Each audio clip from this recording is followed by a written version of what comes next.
Hello, everyone, and welcome to Musing, music for the adventurous listener here on CJSW 90.9 FM in Calgary. I'm your host, Janna Sailor. Today's featured artist is composer John Estacio, a major voice in Canadian music with 5 Juno Award nominations and a catalog that moves confidently between orchestra, opera, choral works, ballet, and film. Estacio has held composer residencies with the Edmonton Symphony Orchestra, Calgary Philharmonic, Calgary Opera, and Pro Coro Canada. Estacio's music is heard widely across Canada and internationally, with performances in Europe, China, Singapore, the UK, and the US. Opera is a central thread in his work. His first opera, Philomena, created with librettist John Morel, was commissioned by Calgary Opera and the Banff Centre. Later broadcast by CBC and PBS, it was even commemorated on a Canadian postage stamp. Estacio's music meets audiences where they are, and it's direct, dramatic, and unmistakably his. Stay with us. We're diving in to the sound world of John.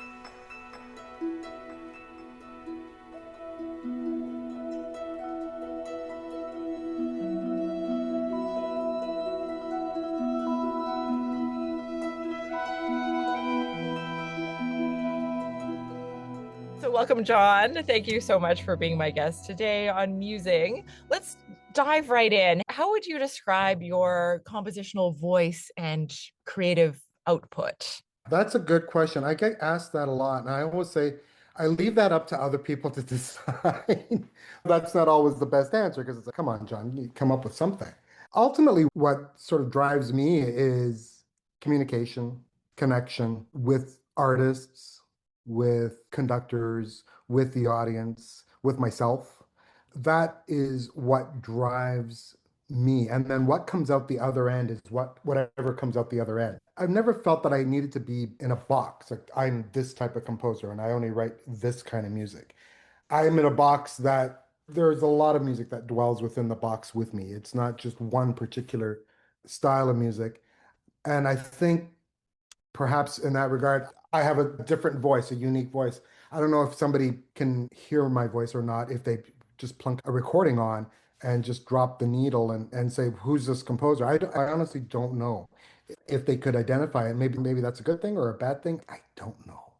But I tend to be driven by music that is going to connect with people and it says something or speaks to them. I like to get to know my performers or the ensemble before I write a piece so that I can tailor the piece towards them. That's, I think, what drives me and my voice. Can you talk to me a bit more about that? Perhaps some of the collaborations that have shaped your career and that aspect of relationship building between composer and artist or ensemble, and just how crucial that is to a composer's journey. Yeah, a composer usually they play alone in their sandbox. They have their own toys and they have their little box in the sand, and that's where they do their work. But I don't mind that, and I've done plenty of that in my sandbox by myself. But yeah, collaborations are fantastic, especially when you've been in your sandbox by yourself. It's nice to have other people to join you and to play together and bounce ideas off of one another and share thoughts and concepts and perhaps come up with better ideas than you would if you were by yourself. I've been lucky to have some lovely collaborators, and a lot of it was through opera and ballet and film. And if I had to pinpoint one collaborator, it would probably be John Morel, who I wrote 3 operas with, and an oratorio and a song cycle. John was a fantastic playwright and a poet at heart. and a wonderful human being and someone that I treasured in my life. And he had a lot of insight into art and artists and art making and the recreation of art. And I would value every word that he had to say because he had a lot of experience. And sometimes when I was being anxious or nervous about a piece or a moment in a piece, I would just call him up and talk to him and play him some music and listen to him explain what his approach might be or whether I was on the right track or if it was connecting with him or if it wasn't connecting with him. Usually it was connecting with him, but there were times where he would say, I think you need to go a little further in this scene in our various operas that we did together. So it was lovely not being by myself on those journeys, on those creative journeys, to have someone there with me side by side. And I miss him and I miss that process. I miss John the most. And Bob McPhee, who was a collaborator of a different kind. Bob was an impresario who liked to make projects happen. He was responsible for the first opera that John Morell and I got to write at the Calgary Opera. And he was like the silent collaborator. Well, not so silent, I would say, but he wasn't the one actually creating the stuff, but he was certainly there supporting us and urging us and making sure things move forward and clearing the obstacles out of our path so that we could do the work that we needed to do. We could workshop things when we needed to workshop things. And then eventually it would make it to a stage with a fully mounted production. And Bob would do his magic and he would find the funds required to put an opera up on stage. And that's a considerable job. And he, in many ways, he was also a co-collaborator in the work that I did. And I knew Bob from the Edmonton Symphony when I was composer in residence here with the Edmonton Symphony and wrote several works that he encouraged me to write for tours or for the opening of the Winspear Center here in Edmonton and other occasions. He would find ways of finding opportunities to create art and to share that art. And that's a big battle because as artists, we like to create the art. We like to sit in our little caves and come up with thoughts and create things. And then at the end of it all, we shove it under the door and let it go out into the world. But then the world has to, there's a world out there that has to make it possible to hear the art, to see the art, for people to experience the art. And artists aren't necessarily as good at that process, and we need our shepherds and our caregivers, and who I deem to be collaborators, to make that part of the equation happen as well. Make sure things are on time, make sure things are within the realm of being creatable and performable, all of those important things. And then with ballet, it was the same thing. I had a wonderful collaborator in Cincinnati, a wonderful team there that allowed me to create a ballet score, a 90-minute ballet score. That doesn't happen as often as we'd like to think it does. You can say, I'm going to write a ballet, but if that ballet score doesn't connect with the choreographer, it's just going to be notes on the page, right? Like you need to collaborate with a team. And Victoria Morgan was a wonderful choreographer and artistic director of the Cincinnati Ballet, made that all happen as well. She found a way to work with me and to say, John, this 5-minute dance sequence is too long, or it's too short, or it's too slow. And I love that process. Some people might think, why a composer should just write their music and people should work around that. But that's not always the case, especially when it's a collaboration. You need to be exactly that. You need to be a collaborator. It's music plus film, or it's music plus dance. It's not just music. When it's just for orchestra or it's just for a string quartet, that is within the composer's realm. Also working with solo musicians, if you are working with them, you certainly want a collaborative process there as well. I think it's a very healthy thing and results in some fantastic artwork throughout the centuries.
You've touched on it quite a bit, but I'd love to just maybe a bit more of the process of bringing these large scale works to life that have storytelling programmatic elements like opera and choreographic elements with ballet and opera possibly. What is your process? How do you break that down, and what goes into the nuts and bolts of what is almost like a construction project that's like multifaceted with so many different elements involved, and your role as a composer is literally to knit them together with sound? Well, it depends on what the kind of project is. If it's an opera, it's always going to start, as far as I'm concerned, it's going to start with the words. It's going to start with the story. That, to me, that's important. That is the blueprint for the piece.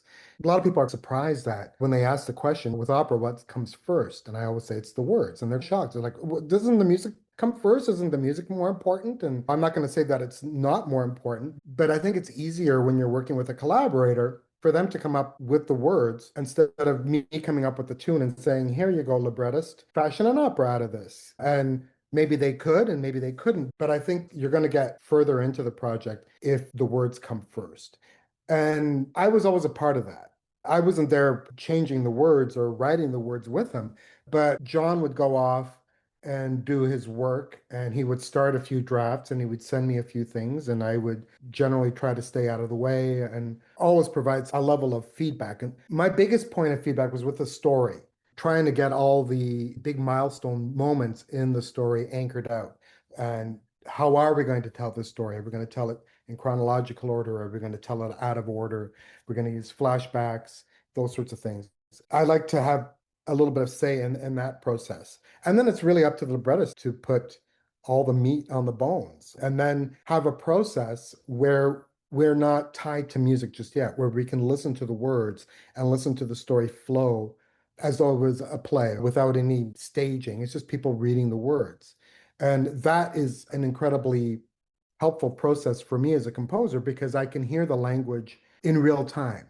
I can hear the pace of the words, what words are hit. There's certain words in a sentence that are more important than others, which words are hit and which syllable is struck. That's the hardest moment in the sentence. And I can hear all of that playing out in real time. And that's feeding me as a composer then when I go off and do my work, when it's time for me to add to the project, I will have had that experience and I will remember that certain things in the reading worked better when they were unfolding at a slower pace and other things worked better when it was faster. And you try to recreate that in the score so that there's a dynamic flow into the piece. It doesn't always feel like quarter note equals 60 and the opera is just going to unfold at a predictable pace so that the singers can say their words. It's okay, that's fine, but you want it to be a dynamic score. You want flashes of lightning in the drama. You want to capture that in the music where things speed up and the pacing speeds up, just so that it's not a flat retelling of a script.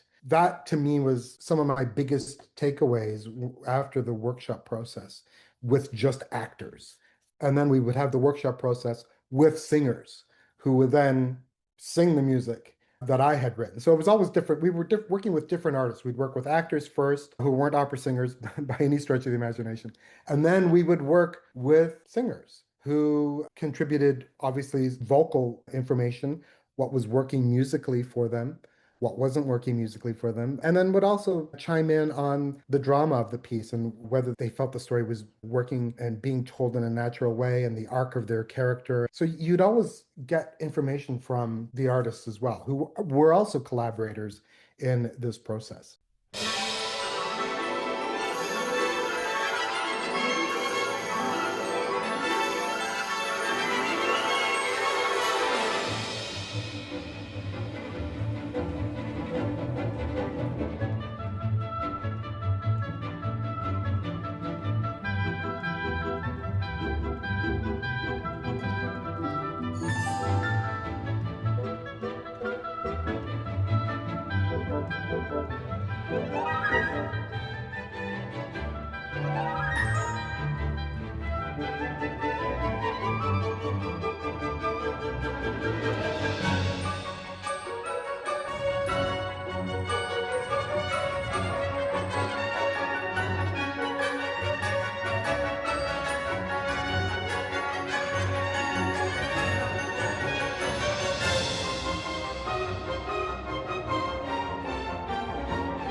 say were some significant influences either to your aesthetic or your approach or your sound? And how has that played out in your compositional output? When I was younger and growing up on a farm in the middle of nowhere, but close to somewhere, but still, it always felt like I was in the middle of nowhere.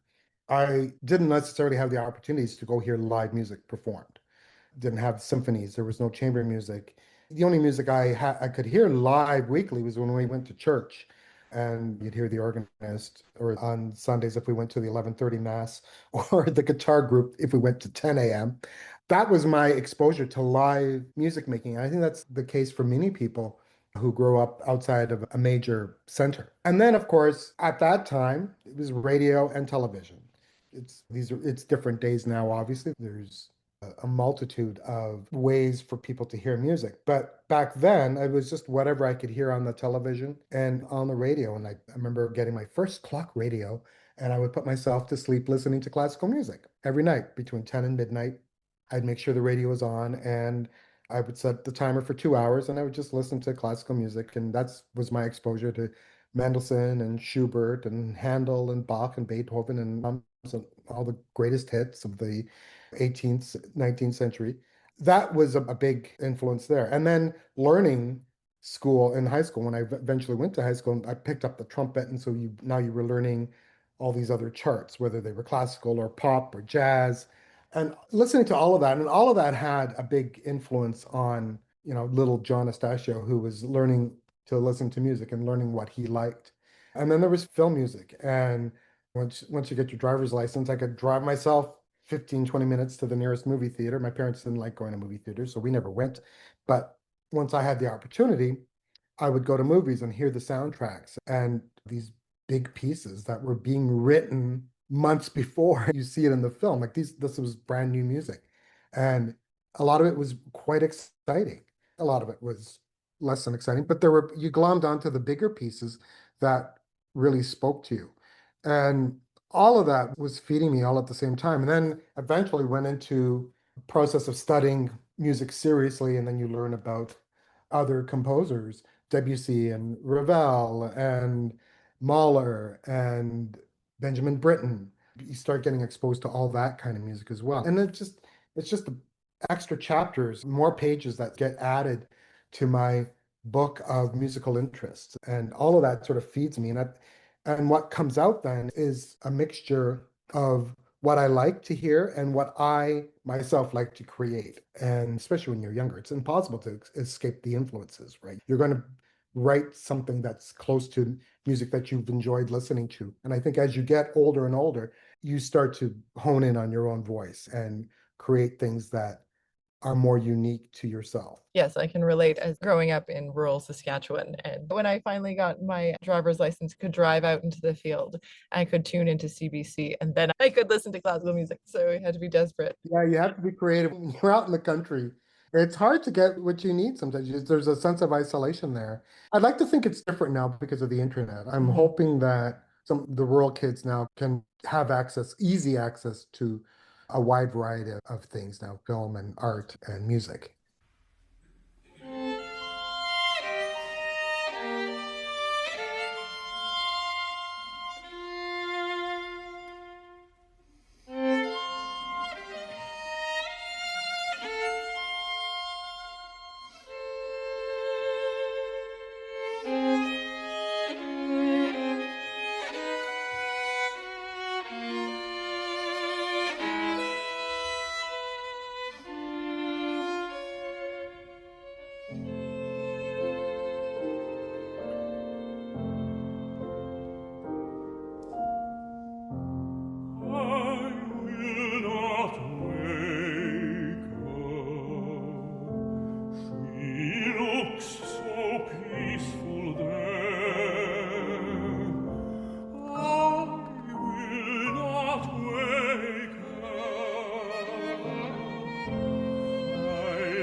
The stars are all awake, the brightest candles burning.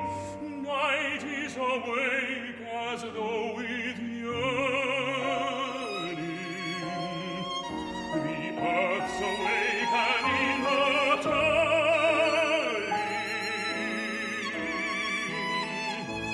How constant, how giving she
So as you look back on your career, were there particular obstacles or turning points that were defining moments for you career-wise or in your approach to composing, whether that would be practical career-wise or in your life path? I remember the very first Winnipeg New Music Festival in 1992. So that's what, now 34 years ago.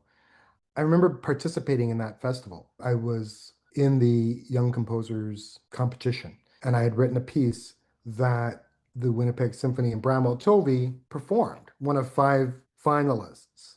And I didn't win the competition. I came in second, which was fine. Second included a commission to write another piece for the Winnipeg Symphony, which I did the following year, and they performed it and at their second New Music Festival, and then recorded it. And I think that whole experience, if I had to look back, it wasn't maybe the first experience of my life, but I feel like that particular experience opened things up for me a bit in my mind, not only as a creator of music, but also someone who's going to be working in this milieu where you need to meet and publishers, where you need to meet other musicians, where you need to meet conductors, and you make connections with people. And that is also an important part of the equation. It's not the art side of it, but it's the part where it's the human part. And that's where I realized that we're all just humans. Braune was fantastic. He was a genius in his own right. But he was also a human, right? He was just a person who cracked jokes and he was interested in me. He would ask me questions about my life. And whenever he came to Edmonton, we would go for lunch and have a chat and a catch up. And we would just talk about life things, in addition to talking about art and the creation of art and projects that were coming up. And that to me fed me in a way that was quite unique. It fed me in not only listening to music being performed at a music festival, music that I never had heard before and never encountered and wasn't necessarily recorded. And I was listening to a live, and the composers were there as well, and I could talk to them, and I could talk to the people making the music. And lifelong relationships were formed at the time.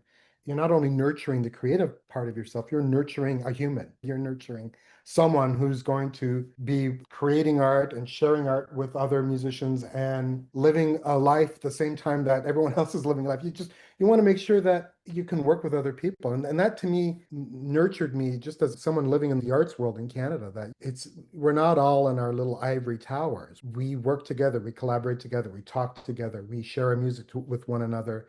And it's a lovely community. Right. And I was made aware that this is a community. I'd like to be part of community. There's strength there and there's solace. And I enjoyed that. That to me was what opened my eyes, was that those festivals in Winnipeg and getting to meet artists from across the country and international artists that they brought in. I got to talk to John Corigliano, and we did an interview together on CBC. It was me and John Corigliano. I'm like, really? Little 27-year-old me and John Corigliano on a radio interview. And so after the interview, I got to talk to him some more and just sort of breathe the same air that he was breathing, and being able to have access to him and to see what it was like to be a composer who was as successful as John Corigliano was, and to get a sense of what that was like. So you're celebrating quite a significant birthday coming up. Composers can't be shy about their ages. It's right under our name on every program with a dash and a blank. Just that blank is just waiting to be filled one day, but you're still alive, and yeah, you can't hide your age. Do you have any reflections when you look back on your career path, and perhaps advice that you would have given your younger John Estacio? First of all, it doesn't feel like a long time. I started professionally working as a composer just when I left my university. I was already working pretty much when I was done with the university. I was 25, 26 years old when I realized that, if I sat down and write music, people were going to play it and they would ask me to write more. And that was a shock. And so if I had to give my younger self some advice, is don't worry, it's going to work out. You're going to be okay.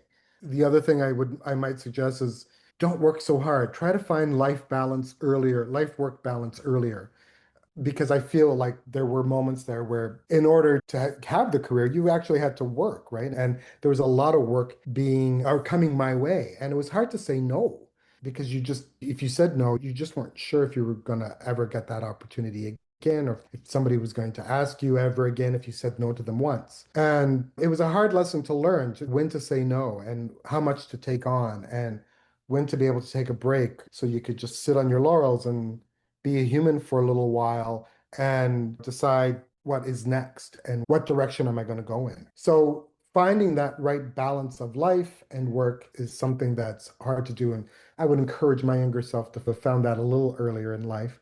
But it is what it is. Whatever I did then has gotten me to this point. And yeah, I'm turning 60 and still alive, touch wood. Still working, touch wood, perhaps not as much as I used to, but that's okay as well. There are some projects coming my way, big and small, and they're keeping me nourished as an artist and keeping me connected to friends who are music makers.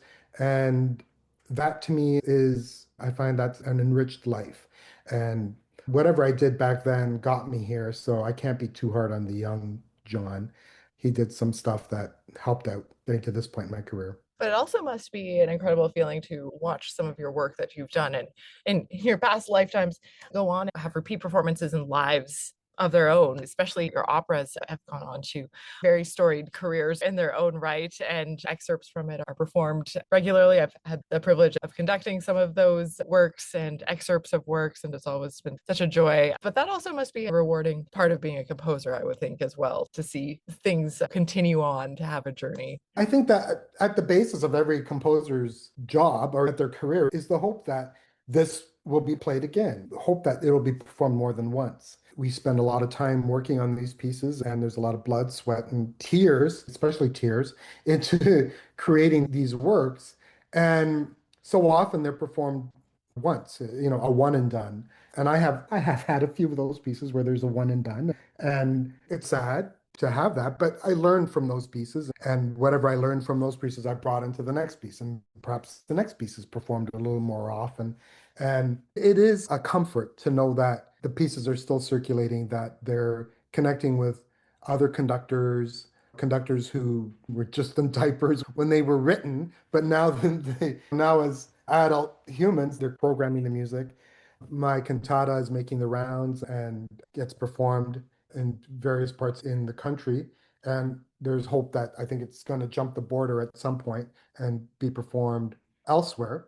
And that's always exciting. A 7-minute piece that I wrote in 1997 is going to be performed in Spain on multiple occasions this summer. And only because it's a piece about the Northern Lights and the sun, and there's an eclipse in Spain this coming summer. And so the orchestras are getting on top of that, and the whole country is getting excited about this eclipse. And orchestras are doing astronomy music tied to the planets and to the heavens.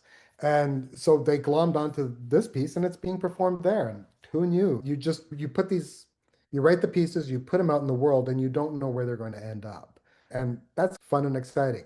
But at the bottom of it all, when you're, as a composer, when you're sharpening your pencils or starting up your laptops to compose, it's that moment of hope that maybe this one will connect with people and it'll be done in several places. And there's a feeling of fulfillment if that happens. And I think that nourishes us as artists and propels us to do more work.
So, what do you hope people take away from their interaction with your music, whether it's as a performing artist that's actually working on the piece or someone experiencing it and perhaps on the radio or in a live performance? What do you hope that they take away from being in the experience of your work?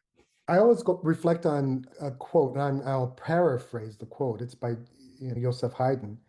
And he says, again, I'm paraphrasing, but it's to the effect of a creative artist or composer has done their job when they have entertained the audience who probably had a hard day that day and they've come to the concert hall just to get away from the realities of life and just to help them forget for a little while about what's going on in their life and just enjoy the beauty of music being performed. He was way more succinct than I was, but that's the meaning of his quote was like, we're there to support our humankind. Here's 10 minutes of something that, as a composer, I think is beautiful, that I think says something, and here you go.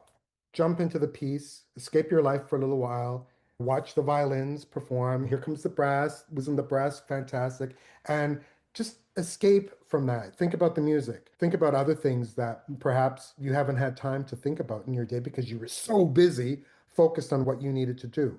And hopefully, there's something in my piece that is unique, whether it's the title or the story or the program or the colors in the work or the momentum or the excitement or the opportunity to reflect. Hopefully, there's something in the music that connects with them. And the fact that I am alive, touch wood, still alive, and I'm a human living at the same time that this audience is living in, that they will connect to this modern composer who's written something in their day and age that says something unique to them of the world that we're living in now.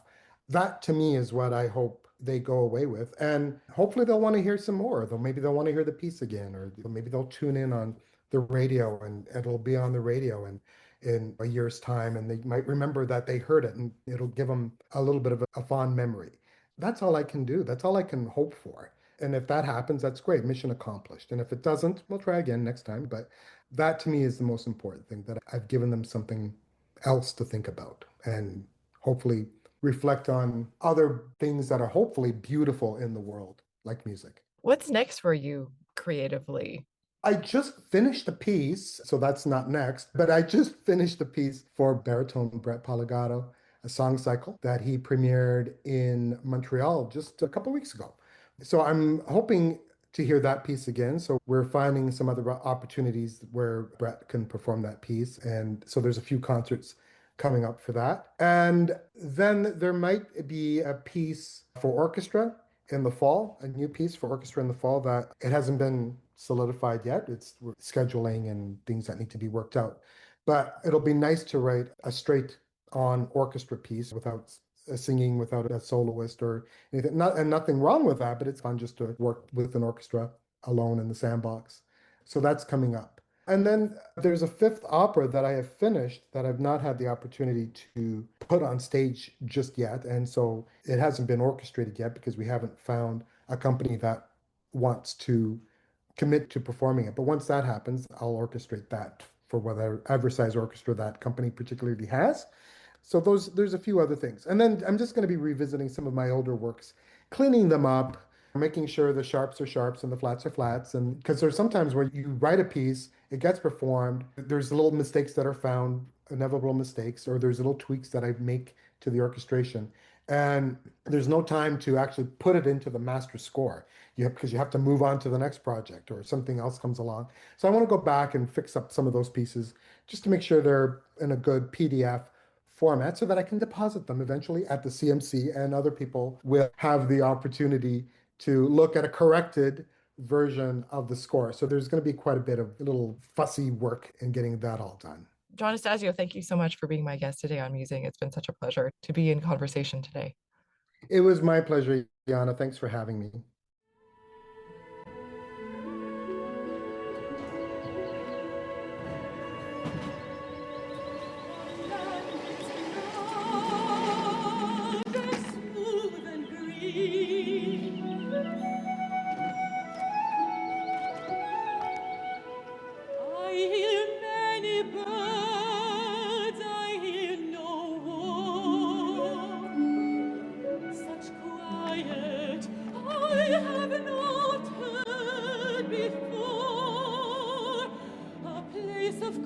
questions, not answers, of mistakes they do not call sins.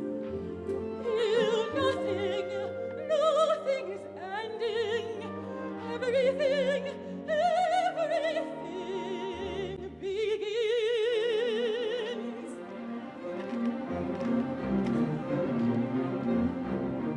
The land is large and smooth and green, a quiet never before. Its windows are open, so is its door. It's a prairies, not gardens, not ghettos and cities, not farms, not sadness, not shadows, not sunlight. Everything,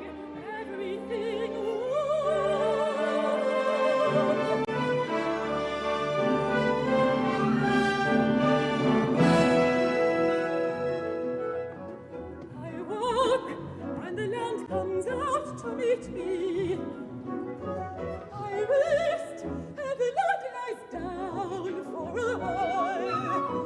The land stretches out its hand to greet me. Mile after mile, after mile, after mile.